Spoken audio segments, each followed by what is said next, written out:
Ya, kalau kita enggak melakukan qabliyah, ba'diyah, tapi kita mengandalkan zikir cuma, bolehkah? Boleh.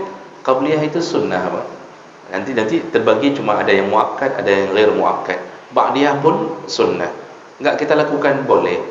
Kita zikir hanya zikir saja boleh. Cuma setiap amal punya kelebihan.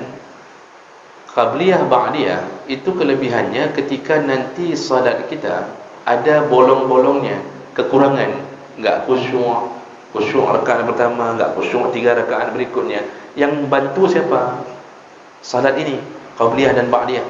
Itu nanti yang Allah suruh pada malaikat, kalau dia salat qabliyah ba'diyah artinya sunnah rawatib, maka tutuplah kekurangan pada salat wajibnya. Jadi adanya masing-masing, yang fungsi masing-masing. Kalau bisa jangan tinggalkan satu pun. Tetap jaga qabliyah, ba'diyah, dan lebih dijaga yang muakkad. Zikir itu punya fungsi lain. Maka hidup kita ini semua di dalam fungsi masing-masing. Insya-Allah orang yang mengamalkan yang sunnah-sunnah, ya apapun yang sunnah walaupun bukan wajib, tetap dia yang akan paling besar kemungkinan selamat di akhirat. Paling besar kemungkinan selamat dia nanti di akhirat nanti. Maka kalau bisa jangan ditinggalkan satu pun, walaupun jut. Secara hukum boleh-boleh saja. Nah, kemudian ada siapa yang nanya kemarin, saya sambung sedikit pada yang nanya pribadi. Kita kan kemarin ada yang nanya tu, Pak Abdullah nanya, kalau imam berkunut, imam tidak kunut, kita di belakang bagaimana? Kan saya jawab, ya sebaiknya jangan selisihi imam. Nanti kalau kita merasa tidak nyaman, sujud sahwi setelah salam sendiri. Begitu memang dalam mazhab Syafi'i. Sebaiknya jangan selisihi imam. Kalau imam enggak kunut, nak boleh tak kunut gerau ikut. Ikuti saja imam, itu yang lebih baik. Nah, sekarang kebalikan. Ini ditanya, kebalikan ya. Saya teringat. Ya, bapak nanya ya kemarin ya. Kalau imam berkunut, makmum tidak kunut, apa yang harus lakukan? Sama, Mak. Disuruh ikut imam, walaupun prinsip kita enggak kunut. Dan ini yang suruh ini itu dari mazhab yang tidak berkunut. Silakan buka Musnad Ahmad Ibnu Hanbal. Imam Hanbali itu enggak ada kunut, enggak sunnah kunut. Bahkan buka kitab Majmu' Fatawa Ibnu Taimiyah. Ini kan dari kalangan dari garis mazhab Hanbali, itu enggak kunut semua tu. Apa mereka katakan? Kalau imam berkunut, berkunutlah engkau bersama imam, aminkanlah bacaan angkatlah tanganmu, aminkan bacaan imam. Jadi sebenarnya para jenderal nyo aman tak tahu deh. Kita nyo yang cantul-cantul biunya cukup banyak masalah. Nyo salah. Padahal santai saja, imam enggak kunut, asal kunut, imam kunut kita angkat. Apa salahnya? Menghormati tempat salat itu, enggak ada salahnya. Jadi enggak perlu menahan prinsip ini nyoka lain, enggak perlu. Bahkan kalau kita mengira imam ahlul bid'ah, kalau kita meyakini ini imam berkunut, lalu dalam prinsip kita imam ni bid'ah ni, berarti salat kita enggak sah di belakang orang bid'ah. Ngapain ikut salat? Kata sembahyang badrah mentang kita minta imam lain. Makanya buang prinsip itu. Apalagi masalah kunut bukan masalah krusial, bukan masalah rukun, kan hanya sunnah. Jadi paling bagus itu berjiwa besar, berlapang dada.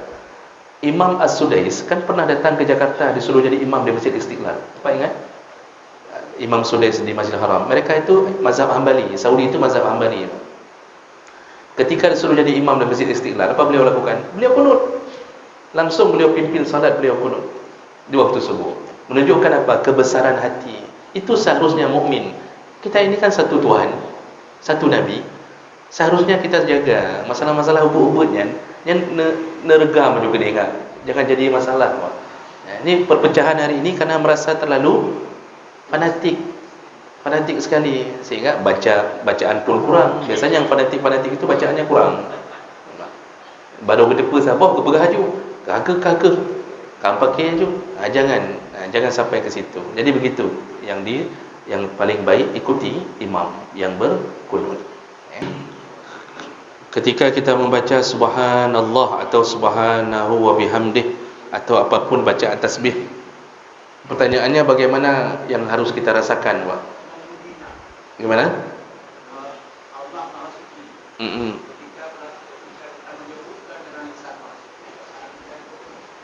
Ya, ketika kita menyebut zikir-zikir itu Pak, itu harus diiringi dengan hati. Ketika menyebut subhanallah, maka tanamkanlah dalam hati kesucian Allah dari kekurangan.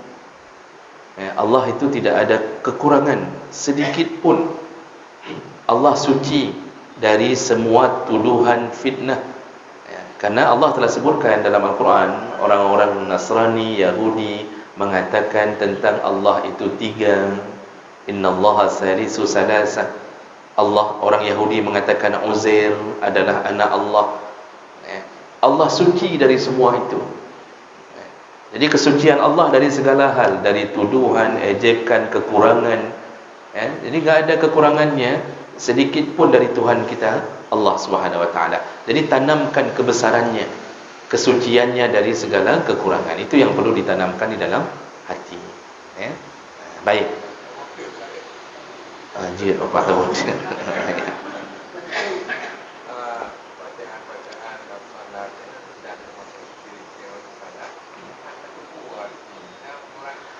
Bacaan salat kita tidak tahu arti, apakah mengurangi pahala? Salatnya sah. Salatnya sah walaupun tidak tahu arti. Kekurangannya di mana? Kita tidak mampu mencapai nilai khusyuk yang sebenarnya. Karena salah satu cara khusyuk adalah mengetahui dan bertadabbur dengan bacaan. Jadi nanti yang berkurang pahala. Bukan tidak sah, tapi berkurang pahala. Karena kita tidak mampu mencapai apa yang diinginkan dari bacaan itu. Makanya perlu belajar terjemah. Setelah belajar terjemah, belajar tadabbur, tafsirnya. Al-Fatihah itu perlu dibaca tafsirnya, bukan hanya menerjemahkan. Baik, mohon maaf kira-kira begitu. Nanti yang lain boleh pribadi saja, karena waktu kita takut mengganggu yang PNS, yang non PNS ada masalah kan. Ini takut dalam kantor. Kita cukupkan. Subhanakallahumma bihamdik, asyhadu an la ilaha illa anta, astaghfiruka wa atubu ilaik. Wassalamualaikum warahmatullahi wabarakatuh.